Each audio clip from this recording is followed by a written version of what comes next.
ఓం సదాశివసమారంభాం వ్యాసశంకరమధ్యమాం అస్మదాచార్యపర్యంతాం వందే గురుపరంపరాం.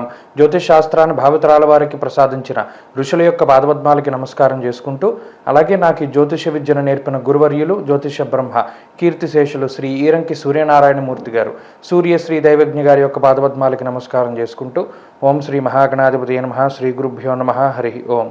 వీక్షకులందరికీ నమస్కారం. జూన్ నెల 9వ తారీఖు లగాయితూ జూన్ 15వ తారీఖు శనివారం వరకు ఉండేటువంటి గ్రహగతుల ఆధారంగా ద్వాదశ రాశుల వారికి ఈ వారం ఏ విధమైనటువంటి శుభాశుభ ఫలితాలు కలగబోతూ ఉన్నాయో ఈ కార్యక్రమం ద్వారా తెలుసుకుందాం. అందులో భాగంగా ఈ వారం ఉండేటువంటి గ్రహగతులను గమనిద్దాం. ఈ వారంలో మేషరాశి యందు కుజుని యొక్క సంచారము, వృషభ రాశి యందు రవి బుధ గురుగ్రహాల సంచారము, మిథున రాశి యందు శుక్రగ్రహం యొక్క సంచారము, అలాగే లాభస్థానం మేషమునకు కుంభరాశి యందు శనేశ్వరుడు, మీనం యందు రాహుగ్రహం యొక్క సంచారం కొనసాగుతూ ఉండగా, కేతువు కన్యరాశి యందు ఉండగా, చంద్రుడు కర్కాటక సింహ కన్యా రాశుల్లో సంచరిస్తున్నారు. ఇటువంటి పరిస్థితుల్లో ద్వాదశ రాశుల వారికి ఏ విధమైనటువంటి ఫలితాలు కలగబోతున్నా తెలుసుకుందాం. అందులో భాగంగా వృషభ రాశి వారికి ఈ వారం సాధారణమైనటువంటి గ్రహస్థితి గోచరిస్తూ ఉన్నది. ప్రత్యేకించి జన్మరాశి యందు సంచారం చేస్తూ ఉన్నటువంటి రవిగ్రహం కానీ, అలాగే గురుగ్రహం కానీ, అలాగే బుధగ్రహం కానీ, ఈ మూడు గ్రహాలు కూడా కొంత వ్యతిరేకమైనటువంటి ఫలితాలను ఇస్తూ ఉండగా, వ్యయస్థానమందు కుజగ్రహం కూడా ఈ రాశి వారిని కొంత ఇబ్బంది పెడుతూ ఉంటారు. అయితే ఈ గ్రహ సంపత్తి వల్ల ప్రత్యేకించి శారీరకమైనటువంటి శ్రమ కొంత అధికంగా ఉంటుంది. కాలాతిక్రమ భోజనం బంధుమిత్ర సుహృద్వేష అన్నది శాస్త్రం. అంటే ప్రత్యేకించి బంధువులతోటి మిత్రులతోటి కొంత ఎడబాటు రావడం, ఎక్కువ సమయాన్ని కుటుంబ సభ్యులతో గడపలేకపోవడం, ప్రయాణాలు చేయవలసి రావడం, ఉద్యోగపరంగా ఒక ప్రాంతం నుండి వేరే ప్రాంతానికి వెళ్ళవలసి రావడం ఇత్యాది విషయాలన్నీ కూడా ఈ రాశి వారిలో కనబడుతూ ఉన్నాయి.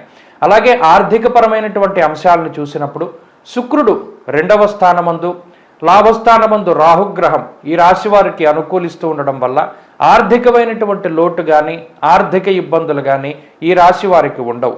ప్రత్యేకించి ఏదైనా ఆదాయానికి సంబంధించినటువంటి కొన్ని సమస్యలు ఏర్పడినప్పటికీ వాటిని దాటి ముందుకు వెళ్ళగలుగుతూ ఉంటారు.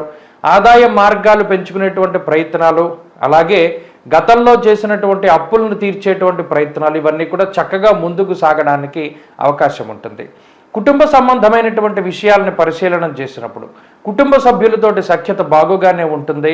అయితే ఇందాక చెప్పినట్టు కుటుంబ సభ్యులతోటి ఎక్కువ సమయాన్ని గడపలేకపోవడము, సంతానంతో కానీ జీవిత భాగస్వామితో కానీ సరిగా కొంత మాట్లాడలేకపోవడం ఇటువంటి పరిస్థితులు ఉద్యోగ వ్యాపారాల రీత్యా ఏర్పడడానికి అవకాశం ఉంటుంది. ఆరోగ్యపరంగా కొంత శరీరం అనేటువంటిది ఇబ్బంది పడడానికి అవకాశం ఉన్నది. ఈ గ్రహస్థితి ప్రస్తుతం ఉన్నటువంటి ఈ గ్రహస్థితి శరీర అలసటకి కారణమవుతుంది. ప్రయాణాలు చేయడం వల్ల కొంత ఇబ్బంది పడేటువంటి పరిస్థితికి కారణమవుతుంది. మరీ ముఖ్యంగా చర్మ సంబంధమైనటువంటి సమస్యలకి, అలాగే డిహైడ్రేషను, వేడి వల్ల వచ్చేటువంటి విద్యుత్తు, అగ్ని వల్ల సంభవించేటువంటి చిన్నపాటి సమస్యలకి కారణమవుతూ ఉంటుంది.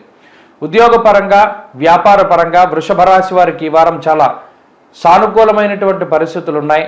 కొద్దిపాటి ఎక్కువ సమయం ఉద్యోగ వ్యాపారాల్లో గడపవలసి వస్తుంది. ఆ పరిస్థితులు మినహా మిగతాదంతా కూడా గ్రహస్థితి బాగున్నది.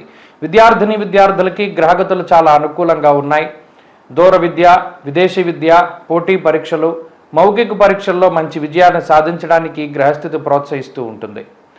స్త్రీలకు ప్రత్యేకించి ఈ గ్రహస్థితి మానసికమైనటువంటి ప్రశాంతతని కొంత దూరం చేస్తుంది. మరీ ముఖ్యంగా చిన్నపాటి మాట పట్టింపులతోటి ఇబ్బంది పడడానికి అవకాశాన్ని కల్పిస్తుంది. పట్టుదలని వదిలిపెట్టి కొన్ని సందర్భాల్లో పట్టు విడుపుగా ముందుకు వెళుతూ ఉండడం చెప్పదగినటువంటి సూచన. వృషభ రాశి వారి ఈ వారం మరింత అనుకూలమైనటువంటి ఫలితాలని సాధించడానికై సూర్యారాధన చేస్తూ ఉండడం చెప్పదగినటువంటి సూచన. ఆదిత్య హృదయ స్తోత్ర పారాయణం మంచి ఫలితాన్ని ఇస్తుంది. ఈ వారంలో కలిసి వచ్చేటువంటి రోజు శుక్రవారంగా చెప్పవచ్చును. అదృష్ట సంఖ్య 2, అదృష్ట వర్ణము తెలుపు.